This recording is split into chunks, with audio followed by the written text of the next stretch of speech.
এসো মা লক্ষ্মী বসো ঘরে, আমারই ঘরে থাকো আলো করে। শুভ কোজাগরী লক্ষ্মী পূজা। নমস্কার, আশা করছি আপনারা সকলেই ভালো আছেন। আমি রাজেশ্বরী চলে এসেছি নতুন আরও একটি ভিডিও নিয়ে। আমার নতুন ভিডিওতে আপনাদের অনেক অনেক স্বাগত। কোজাগরী লক্ষ্মী পুজোর যে ভিডিওটা সেটা শুরু হয়েছে কোজাগরী লক্ষ্মী পুজোর আগের দিন থেকে। আগের দিন মা খুব সামান্য আমাদের যে নারকেল ছিল সেটা দিয়েই একটুখানি নাড়ু পাকিয়ে নিয়েছিল। একদম তার পরের দিন সকালবেলা, যেহেতু রাত্রেবেলা পুজোর ব্যাপার আছে, তাই আমাদের যে খাবার দাবার সেটাই আগে একটু করে নেওয়ার ছিল। মা ওদিকে পরোটাগুলো একটু বেলে দিচ্ছিল আর আমি এদিকে পরোটাগুলোকে আস্তে আস্তে ভাজছিলাম। তারপরেই আমি আবার আলুর দমের যে তরকারিটা সেটা আমি বসাই, কিন্তু মা আমার উপর ঠিকঠাকভাবে কনফিডেন্স না পেয়ে মাই তারপরে সমস্ত কিছুটা আবারও করে নেয়। আমাদের যখন সকালের জলখাবারের রান্নাটা শেষ হয়ে যায়, তারপর একটু চলে যায় বাইরের দিকে। বাইরে গিয়ে দেখি আমাদের লক্ষ্মী পুজোতে যে চাঁচরটা হয় সেটাও কিন্তু খুব সুন্দর করে রেডি হয়ে গেছে এবং খুব বড় মাপেরও হয়েছে। তারপর একেবারে স্নান টান সেরে নিই। মা একটু কাজে ব্যস্ত থাকার জন্য আমাকেই একটু বললো যে ঠাকুরের ভোগটা একটু দিয়ে দেওয়ার জন্য সকালবেলা। তো তাই স্নান টান সেরে নিয়ে একেবারে ঘটে, তার সাথে ডাবের উপরেই একটু সিঁদুর দিয়ে, তার সাথে মাকেও একটু সিঁদুর পরিয়ে নিই। চলে গিয়েছিলাম আমাদের এই ফুল গাছটার কাছে। আজ আমাদের কাছে দুটোই ফুল ফুটেছিল, কিন্তু মা একটা রেখে দিয়েছিল।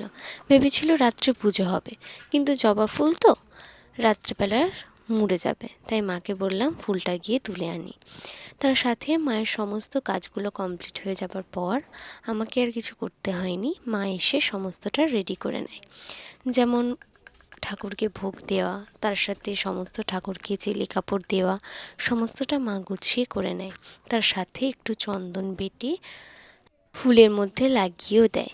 যেহেতু আমাদের ঠাকুর ঘরের সামনে জায়গাটা খুবই কম, তাই খুব অল্প আলপনা দিয়ে ঠাকুরের সামনেটা দেয়া হয়। এবং এটা একেবারে বিকেলবেলা, যেহেতু রাত্রে পুজো হবার কথা ছিল, বিকেলেও ঠিক বলা যায় না, ওই সন্ধ্যের দিকে। তার আগে মা সমস্ত ফল টল কেটে রেডি করে নিচ্ছিল এবং সমস্তটা রেডি করবার পর আমাদের যে বড় ঠাকুরঘর রয়েছে সেখানেই আগে ডালাটা দিয়ে এসেছে। এখন মা রেডি করছে চিড়ের যে ভোগটা। প্রথমে চিড়িটাকে খুব ভালোভাবে ধুয়ে তার উপরে নারকেল গুঁড়ো, চিনি, মুরগি দিয়ে খুব সুন্দরভাবে রেডি করলো। আর আগের দিন যে নারকেল নাড়ুগুলো করেছিল সেগুলো অন্য পাত্রে আর না দিয়ে একেবারে এই চিড়ের ভোগের উপরেই মা বসিয়ে দিয়েছিল। তারপর মোটামুটি আয়োজন শেষ হয়ে যাবার পর আমাদের বাড়িতে যে আরতির জন্য যেটি রয়েছে সেখানেও একটু তুলো দিয়ে সলতে করে দিল, যাতে ঠাকুরমশাইয়ের এসে কোনো অসুবিধা না হয়। আর এটা একেবারেই আমাদের যে বড় ঠাকুর ঘরটা এখানে সকলার প্রায় ডালা দেওয়া কমপ্লিট এবং ব্রাহ্মণও এসে গেছে। আর আমাদের এখানে বিশেষ চল আছে, এই খড়ের আঁটি দিয়ে একেবারে পুজো হয়ে যাবার শেষে লক্ষ্মীর বিয়ে দেওয়ার কিছু একটা আছে।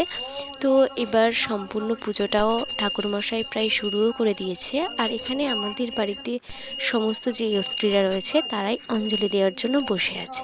এই যে ঠাকুরমশাইয়ের পুজো হচ্ছে আর আমি পুজো, অঞ্জলি সমস্ত কিছু কমপ্লিট হয়ে যাবার পর ঠাকুরমশাই এখন শুরু করে দিয়েছে মায়ের আরতি পর্ব। ঠাকুরঘরের পুজো কমপ্লিট হবার পর আমাদের এখানে যতগুলো ফ্যামিলি রয়েছে সবার ফ্যামিলিতে আস্তে আস্তে পুজো হবে। তারপরে যেহেতু আমাদের বাড়িটা প্রথম, তাই আমাদের একেবারে শেষ পর্যায়ে পুজো হবে। তাই এসে আগে একটুখানি ধুনোটা জ্বালিয়ে দিয়েছিলাম, যাতে খুব ভালোভাবে ধুনোটা জ্বলে যেতে পারে। এখন আমাদের বাড়ি ব্রাহ্মণ মশাই চলেও এসেছেন এবং পুজো আরম্ভও করে দিয়েছেন। এবারে ব্রাহ্মণ আস্তে আস্তে পুজো করছেন এবং পুজো শেষ পর্যায়ে আবারও আমাদের বাড়িতে আরতি হচ্ছে। পুজো পর্ব শেষ হয়ে যাওয়ার পর এই যে ঘরের আঁটিগুলো দেখলেন, ওগুলোকেই আবার পোড়ানো হবে। সেই মতো বাবা এসে সেটাকেই এখন পোড়াচ্ছে। প্রথমে মাকে দেখিয়ে, তারপর আমাদের বাড়ি, তারপর